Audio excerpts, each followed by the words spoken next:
Hey guys, it's Laura. Welcome to an 8.5 by 11 process video. I have had a crazy month. At the beginning of the month, I started my my stash challenge for June, and I was making a ton of stuff at the beginning of the month, and I recorded a ton of videos for you guys. But then, tragically, the second week of June, we had to put my sweet kitten down. A lot of you know that he's been really sick, terminally ill the last 7 or 8 months. And so we've been taking care of him, and the time finally came. So it was really hard, and I didn't feel like recording anything for a while because I like to keep this place a mostly positive place and sharing my creativity with you guys. And I knew I wouldn't be able to properly do my voiceovers when I was going through that really rough first week and a half, 2 weeks without him. So yeah, these videos are from the beginning of June, and I will be sharing more of these here right at the end of June, so you can see all the really cool stuff that I did end up making this month. I have been doing really good at scrapping my stash. So anyway, back to the more positive stuff that I love to share with you guys. Today I am working on an 8.5 by 11 process video, and this is the first 8.5 by 11 traditional scrapbooking page that I have ever done, and I am highly inspired by Inkie Quill on YouTube for this layout, and I will link one of her videos that inspired me a lot to make this layout down below. And essentially, she was scrapbooking a bunch of photos of her little babes in an 8.5 by 11 traditional scrapbook layout, and she had created this really beautiful layout with a ton of watercolor in the background, which is something I do often in my layouts too. But she had used a ton of photos. Like, she had managed to fit several photos of her little baby on the layout. So I have these newborn photos here that I took of one of my good friends, and her husband just had a baby, and I did their newborn photo session in their house. So I'm creating a little scrapbook album for her, and including some of the photos that I took of her throughout her pregnancy and then this newborn session. So I printed off some of the photos that I had taken in all different sizes, and originally they were a bit too big to all fit on this page. So what I ended up doing was cutting those bigger ones down, and then I also printed off those 2 smaller tiny square ones that you see I added there. And now I am just going to mat them onto some white paper.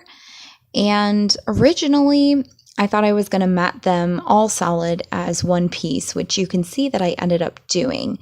But after I cut that out and I put it on my background page, I don't really love what's going on, so I end up cutting them apart with scissors anyway, so they all just have a tiny white border, but I can move all the photos around individually. And I was kind of talking in the beginning there over the description of what I was doing on the background. But essentially, I just did some watercoloring using the packaging technique on a little piece of plastic there, and I just used some stamps and some watercolors to create that watercolor background. And then I used some stamps to stamp those flowers down. Now that I have arranged these photos the way that I like, I used some foam to prop them up off the page, and I adhered them down. And now I'm just grabbing some different embellishments that I think will work with the colors on this page. And you can see I choose not to use those little moths that I've been a big fan of lately in some of my layouts. But I do use this butterfly sticker, and I die cut a ton of these little hearts, and I end up layering all of them up and layering 2 different colors on top of each other and kind of folding them so they have a lot of dimension. And you'll see in a little bit here that I staple all of those layers down together, and then I use some pop dots or some little, what are they called? the little sticky dots, whatever those are called. I use those to put the little hearts down onto the page. And then I just grab out some acrylic pieces and some cork pieces, and I play around with different embellishments that I can add to this page. That white acrylic ampersand makes it, so do some of these acrylic teal hearts. But yeah, so that's what I'm doing here. And I end up fussy cutting out a few pieces from paper. You can see on the right hand side of the layout, there's that little bird paper there. I fussy cut out 1 or 2 of those birds and use them on this layout as well.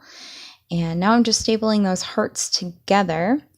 And once I get all of my embellishments down on the page, I add a title to it and a border.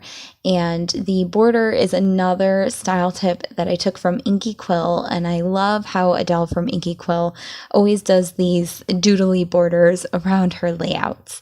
And I have no idea what happened, but I lost a ton of footage at the end of this process video here.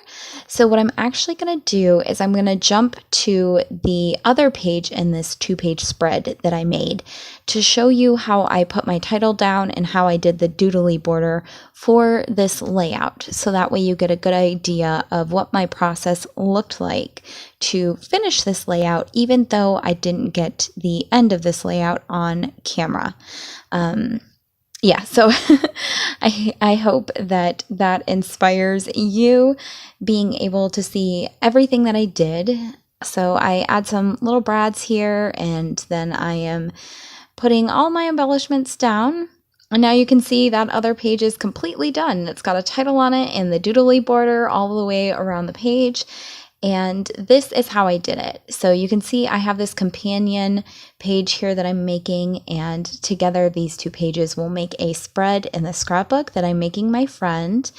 And I just have a ruler there, and I use that to put my title down. And I do this so I can figure out pretty good spacing between all of my letters.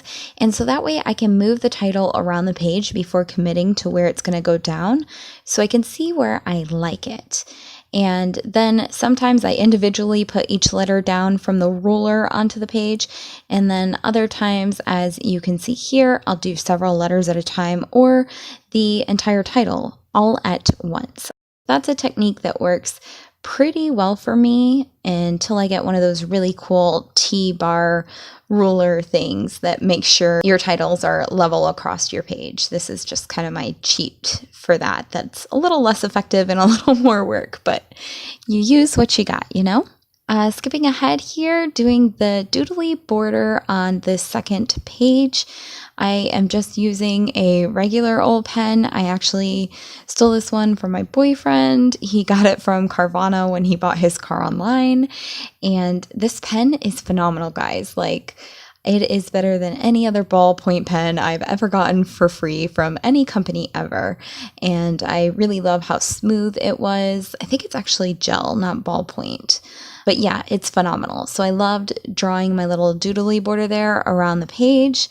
And there was no rhyme or reason to this, really. I just drew around the page 2 or 3 times to create a border. And much like Adele does, I made some parts of the lines thicker than others. And then I also created these zigzags up and down to make it look like stitching at random places around the border. And that is how these 2 pages came together, specifically that So Much Love layout that I really wanted to show you guys. And here are some close-ups of the layout. I really love how these 2 pages turned out. I think they are absolutely gorgeous, and I hope my girlfriend loves the few scrapbook pages that I am making for her. And I just love being able to create all of these really cool layouts lately using photos of my sister and my girlfriend and them being pregnant and having their babies. I'm using a ton of stuff from my stash, and it's great because sometimes I run out of pictures from my everyday life to scrapbook. So now I'm just skipping to using people I love's pictures. Anyway, please make sure to like this video and subscribe to my channel if you want to see all of the super cool stuff that I've made this month. I will be sharing a ton of more process videos with you through the next week or two. Thank you so much for watching, guys. I hope you are having a fabulous day today and that you are feeling inspired to create. Bye!